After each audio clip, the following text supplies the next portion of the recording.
అందరికీ అనుకూలంగా ఉండాలి కదా. వ్యాపారస్తుడికి ఇబ్బంది ఉండకూడదు, కొనేవాడికి ఇబ్బంది ఉండకూడదు, ఊళ్ళో కూడా సమస్య లేకుండా ఉండాలి కదా. అందుకని ఒక సొల్యూషన్ పెట్టుకొని ఎవరికి ప్రాబ్లం లేకుండా కూర్చొని మాట్లాడి క్లోజ్ చేద్దాము. దాని ప్రకారం చేద్దాం. ఒక 5 నిమిషాలు ఇంటే మనం ఏమన్నా చెప్పాలి.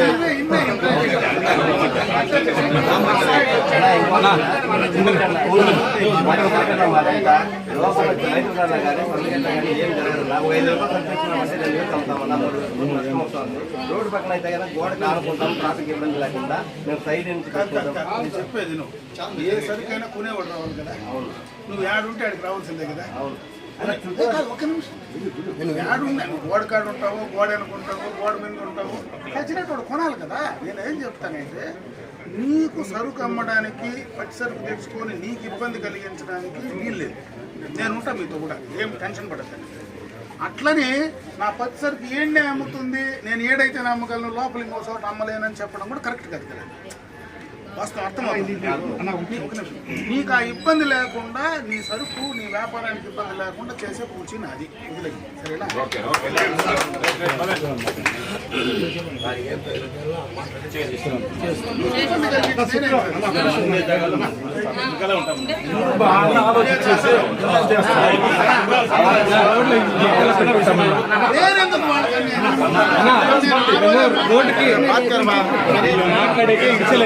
జనాలు మాట్లాడకిస్తే కదా మాట్లాడకైతే మాట్లాడకిస్తే కదా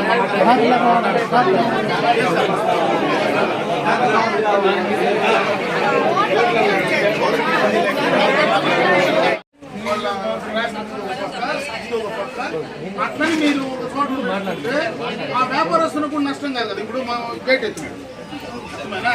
ఇప్పుడు ఇతన్ని మీరు లోపల పంపించేస్తే అతను గేట్ కట్టరు కదా. అతను ఇప్పుడు తగులుకున్నాడు గేటు, అతని డబ్బులు కూడా బయట రావాలి. ఎందుకంటే అతను ఖాళీగా వదిలిపెట్టాము, అతనికే నష్టం జరుగుతుంది. ఖాళీగా ఉన్నాడు కదా, మిమ్మల్ని కలబెట్టాడు, మన మీద చేస్తాడు.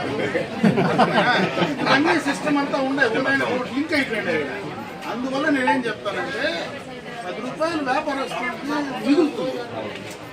గేట్ కట్టే పనిలే, బెదిరించే పనిలే, రోడ్లో పోలీసు వాళ్ళు వచ్చి కట్టి కొట్టే పనిలే, ట్రాఫిక్ అడ్డుకుంటాలి, ఎత్తనానే పనిలే, వాళ్ళకి ఐదో పనులు ఇచ్చే పనిలే, ఇవన్నీ మీకు ఇబ్బంది లేకుండా చేసే పూచి నాది. అట్లనే మీ వ్యాపారానికి నష్టం కలిగించి చేయలేము కదా. మీ వ్యాపారానికి నష్టం కలిగించి చేయము.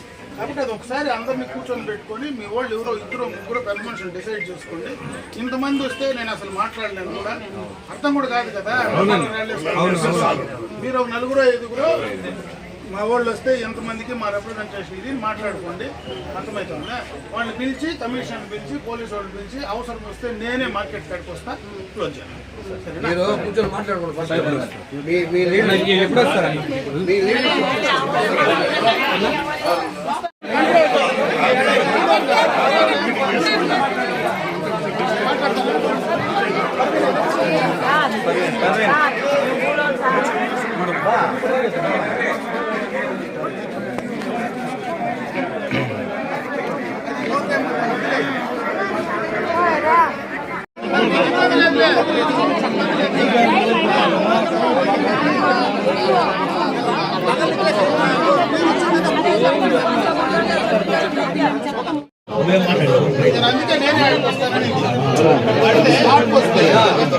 ఇబ్బంది లేకుండా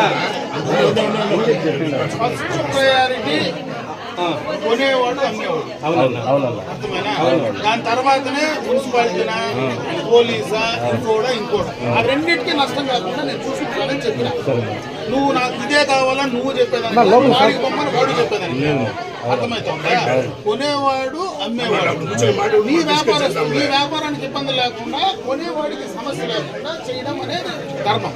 దాని ప్రకారం వాళ్ళు కూర్చొని, కమిషన్ కూర్చొని, పోలీసు రాని, వాళ్ళ ట్రాఫిక్ ఒక పక్క, ఇది ఒక పక్క, అట్లని మీరు ఒక చోట పెట్టుకుంటే ఆ వ్యాపారస్తులకు కూడా నష్టం కాదు కదా. ఇప్పుడు మా గేట్ ఎత్తున్నాడు, అర్థమైనా? ఇప్పుడు ఇతను మీరు లోపల పంపించేస్తే అతను గేట్ కట్టరు కదా. అతను ఇప్పుడు తగులుకున్నాడు గేటు, అతని డబ్బులు కూడా బయట రావాలి. ఎందుకంటే అతను ఖాళీగా వదిలిపెట్టినాం, అతనికి నష్టం జరుగుతుంది. ఖాళీగా ఉన్నాడు కదా, మిమ్మల్ని కలబెడతాడు, మళ్ళీ నా మీదకి వేస్తాడు. ఇవన్నీ సిస్టమ్ అంతా ఉండే, ఉదాహరణకు ఒకటి లింక్ అయిపోయింది ఇక్కడ. అందువల్ల నేనేం చెప్తానంటే 10 రూపాయలు వ్యాపారస్తులకి మిగులుతుంది. గేట్ కట్టే పనిలా, బెదిరించే పనిలా, రోడ్లు పోలీసు వాడు వచ్చి తెచ్చి కొట్టే పనిలా, ట్రాఫిక్ కట్టకుండా బెత్తరానే పనిలా, వాడికి 5-10 ఇచ్చే పనిలా, ఇవన్నీ మీకు ఇబ్బంది లేకుండా చేసే పూచి నాది. అట్లని మీ వ్యాపారానికి నష్టం కలిగించి చేయలేము, మీ వ్యాపారానికి నష్టం కలిగించి చేయము. కాబట్టి అది ఒకసారి అందరినీ కూర్చొని పెట్టుకొని మీ వాళ్ళు ఎవరో 2-3 పెద్ద మనుషులు డిసైడ్ చేసుకోండి. ఇంతమంది వస్తే నేను అసలు మాట్లాడలేను కూడా, వాళ్ళ మాట నేను ఎందుకు వింటాను. నేను మాట్లాడింది వ్యాపారస్తులు రోడ్డు పైన ఉండేవాళ్ళని ఆపిన, దారిలో పోయేటప్పుడు ఆపిన, లోపల పెట్టుకునే వాళ్ళ దగ్గర మాట్లాడినా, దాదాపు 10 మందితో నేనే మాట్లాడినా, రికార్డింగ్ కూడా ఉంది. మాట్లాడినా ప్రతి ఒక్కరితో నేను మాట్లాడితే వాళ్ళు ఏమన్నారంటే, మాకు బయట కంటే రోడ్డు మీద కంటే లోపల అన్ని ఫెసిలిటీస్ మీరు ఇచ్చేస్తే ఇక్కడ మాకు లోపలనే పెట్టుకుంటాం, కొనేవాళ్ళు బయట అయినా కొంటాడు, లోపలైనా కొంటాడు కదా, అందరూ ఈడే పెట్టుకుంటాం, మాకు షెడ్లు గిట్లు వేసేసి నీట్గా ఎండగిడ్లు లేకుండా మాకు చేసి ఇచ్చేయండి. డబ్బు కూడా మాకు బయట అయితే మేము గేట్ కట్టాలా, లోపలైతే మాకు గేట్ కట్టే పనిలే, అన్ని ఫెసిలిటీస్ ఉంటాయని చెప్పిన తర్వాతనే మనం సరేలే ప్రొసీడ్ కాండి చెప్పిన. అది నాకు తెలిసినటువంటి సమాచారం. లేదంటే వాళ్ళ చిన్న వ్యాపారం ఆ రోజే చెప్పిన, వాళ్ళకి నిజంగా ఇబ్బంది వస్తే